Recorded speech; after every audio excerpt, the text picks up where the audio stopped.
Good evening, good afternoon. I feel strange, I must be absolutely frank. I'm not a scientist. Therefore, to speak in front of the scientists about the social responsibility of science feels strange. I was thinking how to resolve this problem, and I found a solution. I just thought about a slight reversal of the agenda. I want to talk about the societal responsibilities to science, which is, I think, a very important dimension of the formula. We cannot speak only about the social responsibility of the science. You know, I enjoyed the previous contributions very much, and I must say that we really live in a new world today. The medical breakthroughs that were brought just in a couple of decades are surprising, shocking, because it would have been a magic to think even half a century ago about clone organs, about stem cell therapies, etc., etc. Even today, in the rich countries, in some of the rich countries, the life expectancy grows by 5 hours every day. Every day. If it is not immortality, then something close to that, which is just around the corner. Science has become a part of almost every aspect of our life. Internet was a gadget for geeks a couple of years ago, 20 years ago. Now we cannot live without that. And science takes justified credit for all sides of His made majesty the progress. All sides of it, economical, technological, cultural, social. Day by day, in every way, I am getting better and better. That mantra was invented by an Austrian psychologist of the 19th century, Emile Coué. And it keeps running in my mind when I am thinking about progress today. Just as Coué told his patients to repeat continuously these simple words and they will come true, we seem to have convinced ourselves to say that the progress makes our life better and better every day. And what if it is not?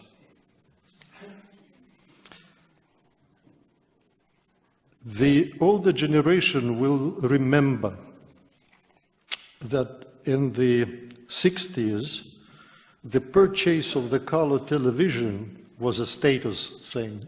It cost a lot, it was very prestigious, and there was a joke in the Soviet Union where I come from at that time.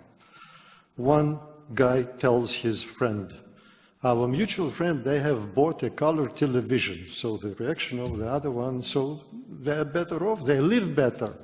No, they watch better. And there are 168 hours in a week. 56 hours go for sleeping, which leaves 112 for everything else. 150 years ago, we spent about 70 of those 112 hours for work. Over past 150 years, thanks to tremendous enhances in productivity, we have saved 30 hours, averagely. We work 30 hours less a week. Now, according to recent figures, the average human spends about 4 hours a day or 28 hours a week watching television. So if you want to summarize the net result of human progress over the last 150 years, you can think about it in this way. We figured out how to save ourselves 30 hours per week, and we use them to watch TV. In fact, the fundamental myth of progress as a steady betterment of life is crumbling just in front of our eyes. The experience of the 20th century, with its civil and world wars, Gulag and Holocaust, was too tragic to continue to believe in a kind of granted optimism of historical process. Today, I ask, and each time in our internal documents we have Ivoslaus as IS.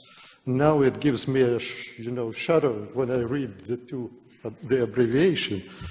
IS, the refugees crisis, not to say about the continuing wars, proxy wars, hybrid wars everywhere in the world. And since the end of the Second World War, there have never been a single year without the war or a conflict where people died on the planet.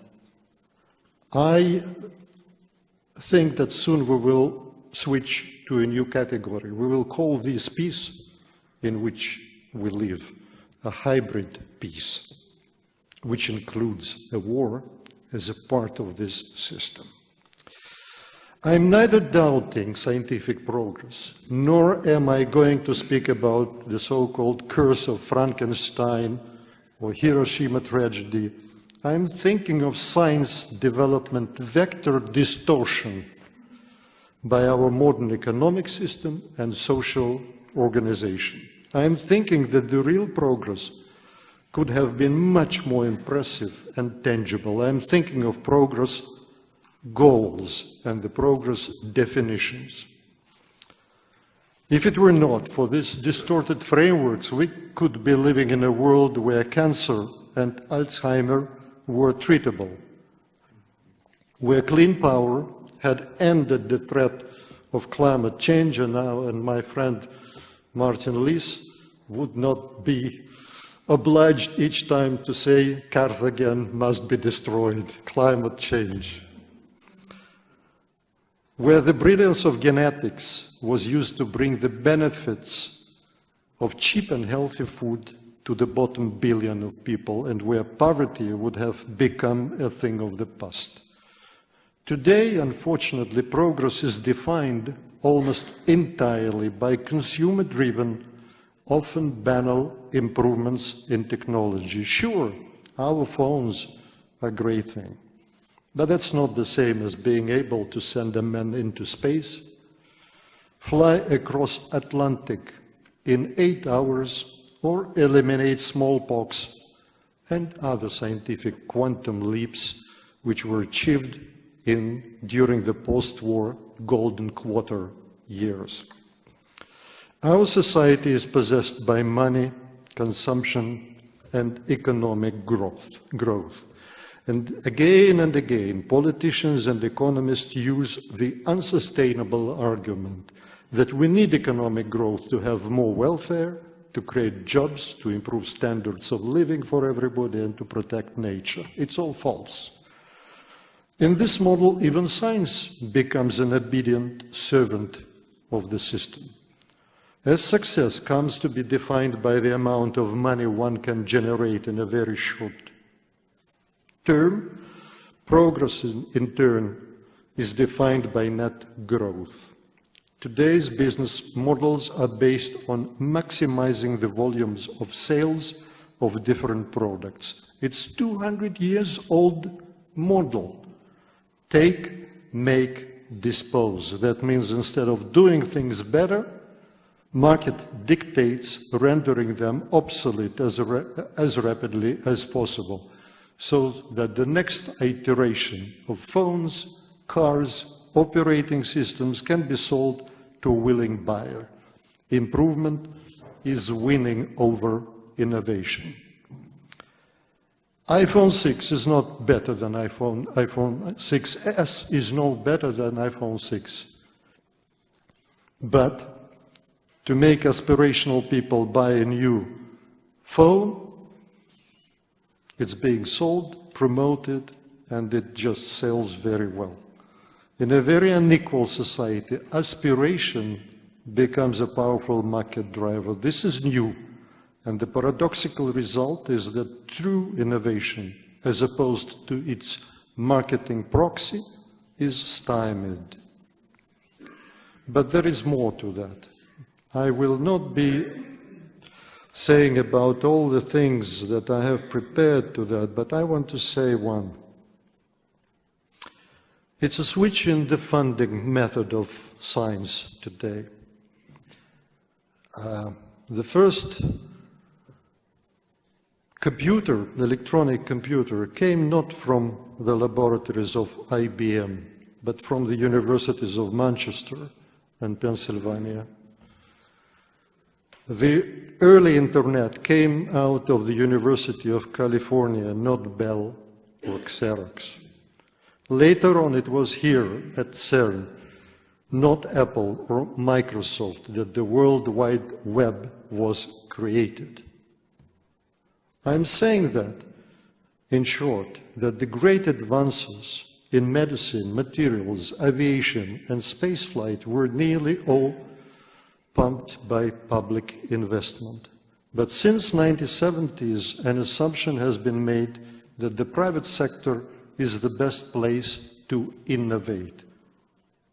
But science allows us to do more, but it doesn't tell us whether doing more is right or wrong. Therefore, with scientific advance, we need, of course, greater ethical vision, better judgment, and stronger analysis on how to use knowledge for good. And it is not, I'm not talking about, making science a scapegoat for misuses of its advances. It is not science to be blamed, but ignorance for whatever happened with scientific advances. So, education. Education, universal education, is critical, and not just for those who expect to become scientists, but for everyone who lives today in the modern world. We need education because it is a tool providing catalysts for important sustainable change of our society. We need it to help youth to chart their course, not just by training them to succeed in the current system, but inoculating in them a broader world vision and greater capacity for critical thinking. And most of all, we need education for our political elite, because the mind, once stretched by a new idea, never regains its original dimension. And that's especially important in politics today. It's easy to dismiss the suggestion that science can save the day. And alone it can't. After all, scientific advance also requires good governance, market incentives, effective universities, and more. And politics will continue to be there and playing its role. But nevertheless, it's time to recognize that governments are ill-equipped to understand the science determinants, sophisticated technological challenges and opportunities. Today, a gentleman from CERN in the morning was speaking about that. I think it was an excellent contribution. He talked about the different language of politics and science. I would say that it goes much deeper than the language. Science and politics and business, all of them, they have different drivers. That's why they have different language. And the drivers determine the motivation and behavioral patterns. So,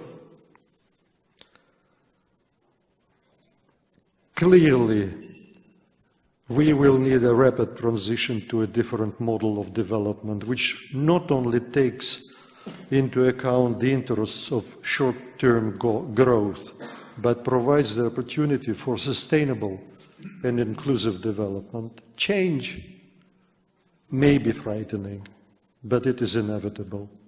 And in fact, it provides an opportunity to improve our instruments, our strategies, and ourselves. The wave of scientifically driven technological change is far from its peak, and we should be excited and filled with hope by where it could take us, of course only if we chart the course properly. Thank you.